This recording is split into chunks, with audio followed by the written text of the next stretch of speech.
எந்த ஒரு காரியத்தையும் நீங்க தெளிவான சிந்தனையோட தெளிவான தீர்க்கத்தனமான ஒரு எண்ணத்தோட செயல்பட்டீங்கன்னா அந்த காரியம் கண்டிப்பா வெற்றியாகும். ஒரு நாள் ஒரு காய் வியாபாரி வியாபாரம் பண்ணிட்டு இருந்தாரு. ரொம்ப சோகமா உட்காந்துட்டு இருந்தாரு. அவங்க வைஃப் வந்து கேக்குறாங்க, என்னாச்சு, ஏன் இவ்வளவு சோகமா இருக்கீங்க அப்படின்னு. இல்ல, காய் விலைலாம் என்னமோ ராக்கெட் வேகத்துல ஏறி போகுது, ஆனா ஒருத்தர் கூட காய் வாங்க மாட்டேங்கிறாங்க, என்ன இவ்வளோ விலையான்னு கேட்டுட்டு போயிடுறாங்க.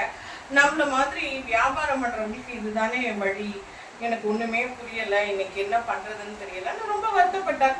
உடனே அவங்க வைஃப் சொன்னாங்க, சரி ஓகே, நீங்க காலையில இருந்து வேகாத வெயில வியாபாரம் பண்ணிட்டீங்க, கொஞ்ச நேரம் நீங்க ரெஸ்ட் எடுங்க, நான் இந்த காயை விற்கிறேன் அப்படின்னு சொல்லிட்டு அவங்க வியாபாரம் பண்றதுக்கு போனாங்க.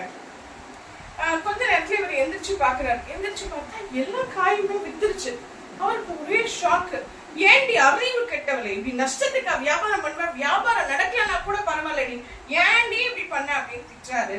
உடனே அவங்க வைஃப், நான் நஷ்டத்துக்கு வியாபாரம் பண்ணலங்க, கொஞ்சம் தெளிவா யோசிச்சு வியாபாரம் பண்ணேன், கிலோ 40 ரூபான்னு சொன்னா 40 ரூபாவான்னு யோசிப்பாங்க, அதே 1/4 கிலோ 10 ரூபான்னு சொன்னா 10 ரூபாய் தானே சொல்லி காய் வாங்கிட்டு போயிடுவாங்க, நான் தெளிவா வியாபாரம் பண்ணுங்க, எல்லா காயும் வித்துடுச்சு அப்படின்னு சொல்றா. அது மாதிரி தானே நம்ம வாழ்க்கையிலும் எந்த ஒரு டிசிஷன் மனிதனெல்லாம் வெற்றி காண்பதில்லை, வெற்றி பெற்ற மனிதனெல்லாம் புத்திசாலி இல்லை.